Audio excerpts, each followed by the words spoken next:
Hej, I er nu logget på den nye RYS-portal, og vi skal se lidt på, hvad den indeholder. Allerførst skal vi se på de administrative meddelelser, som ligger i feltet her i midten. Det er her, I kan få meddelelser fra forskellige former for administration. Det kan være ned fra Lene, eller det kan være fra bibliotekaren, eller som i det her tilfælde for eksempel fra Lars Bang, vores IT-mand, hvor han har lagt log ind til ordbøger og Skoda og forskellige andre ting, som er vigtige at have. Og hvis I vil se nærmere, hvad der står i den her meddelelse, så klikker I på plusset, og så kan man så se, hvad selve meddelelsen indeholder. I kan så også se, at her er der vedlagt et dokument. Det dokument kan man så klikke sig ind på og se, hvad der er i det. Når man er færdig med at læse sin meddelelse, så lukker man den sammen igen ved at klikke på minuset, så det bliver et plus. Nedenunder ligger der en anden meddelelse. Hvis vi klikker på plusset igen, så kan man se, at der ikke er noget i den, så vi lukker den hurtigt igen. Over til højre har I jeres hold. De vil se forskellige ud alt efter hvem I er, og det er de hold, som I modtager undervisning i. Nedenunder er der en anden kasse, som hedder undervisning. Her kommer der også til at ligge elev intra, som vil komme til at indeholde nogle relevante meddelelser for jer som elever. Nede i seneste kan man se, hvor man har været inde senest og kigge på dokumenter. Nu har jeg været inde og kigge på et enkelt dokument her, så det fremgår af listen over seneste. Det er så et hurtigt link til det dokument, jeg har været inde og kigge på lige før, nemlig 8:30 cirka. Hvis vi kigger over til venstre, så har vi e-mail, som er en Gmail. I har alle sammen fået en personlig e-mail med et login, som er det samme, som I har til selve portalen. Gmail-teamet har allerede lagt nogle velkomster ud til jer, som I kan kigge på efter lyst og behov. Og det er altså her, I vil få personlige meddelelser fra administrationen for eksempel, eller fra andre elever, eller fra jeres lærere. Og det er helt op til jer, hvordan I vil organisere det, og det kommer vi tilbage til på et senere tidspunkt. Nu har I jo downloadet Chrome, og derfor har I fået et lille R heroppe til højre. Det er en lille plugin, som betyder, at hvis I klikker på den, så kommer I tilbage til udgangspunktet, nemlig RYS-portalen. Det er den eneste side, som hedder portal. Alle de andre, de hedder Rysenkær Gymnasium. Så hvis vi går ind og kigger på, hvad der er herovre til venstre ud over e-mail, så er der favoritfeltet. Favoritfeltet rummer de ting, som I gerne vil kunne huske, at I skal se på en gang imellem. Det kunne for eksempel være de her login, når I skal ind og bruge de digitale ordbøger. Så kan I måske ikke lige huske, hvordan det var, man loggede ind på det.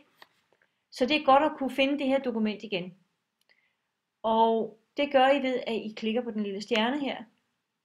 Den bliver gul, og straks kommer der en markering op på stjernen heroppe om, at der nu ligger en stjernemarkering. Den stjernemarkering ligger herovre i favoritter. Hvis I nu på et tidspunkt kan huske dem udenad, alle de her logins, så behøver I ikke at have favoritten liggende længere. Og så kan man klikke på den og fjerne den lille stjerne. Så lukker man igen, og nu kan I se, at stjernemarkeringen er forsvundet heroppe. Nederst i venstre hjørne har vi kalenderen. Kalenderen er synkroniseret med Lektio, og det vil sige, at I kan se, hvad der er det nærmeste i fremtiden af jeres undervisning, som fremgår af Lektio. Og der står også, hvad det er for nogle lokaler, I skal være i. Hvis vi går op igen, og så prøver at se under hold. Vi kan prøve at gå ned og kigge på engelskholdet. Der er jo forskellige andre efter mange fag man nu har. Hvis vi klikker på engelsk, så ligger der en meddelelse fra Kasper med en modulplan. Og den kan man så klikke på, og så komme ind og åbne dokumentet fuldstændig som vi gjorde ude på forsiden, hvor der lå en meddelelse fra Lars Bang. Den kan man selvfølgelig også stjernemarkere, den her, hvis man vil det. Det er ikke sikkert, man vil det. Det er ikke sikkert, det er nødvendigt. Så vi lukker den igen. Hvis det her nu var en ny meddelelse, så vil der være kommet en markering heroppe i taleboblen. Taleboblen rummer de sidste meddelelser, de sidste indlæg, der har været. Og I kan se, at her ligger Kaspers meddelelse, men den er sådan lidt bleg i det, og det er fordi den faktisk er læst. Og der står også her, yay, du har læst alle indlæg. Hvis man har en række indlæg her, så man faktisk godt kan se af overskriften, om det er noget, der er relevant eller ikke relevant, så kan man bare trykke på marker alle som læst, og så vil markeringen heroppe i taleboblen også forsvinde. I kan altid se, hvor I er henne heroppe i hjørnet. I kan se start, som er et link tilbage til startsiden, og I kan se, hvad det er for et hold, hvad det var for en holdgruppe, jeg gik ind på her. Det er meningen, at der med tiden kommer undervisningsmidler til at ligge her, som I har. Nu er det engelskholdet, vi er inde på, så engelsk materiale kan komme til at ligge her. Der kan også komme til at ligge nogle hernede i et andet drive, og der kan også komme til at ligge relevante links. Nu kan I se, at da vi var på forsiden, lå kalenderen herovre til venstre.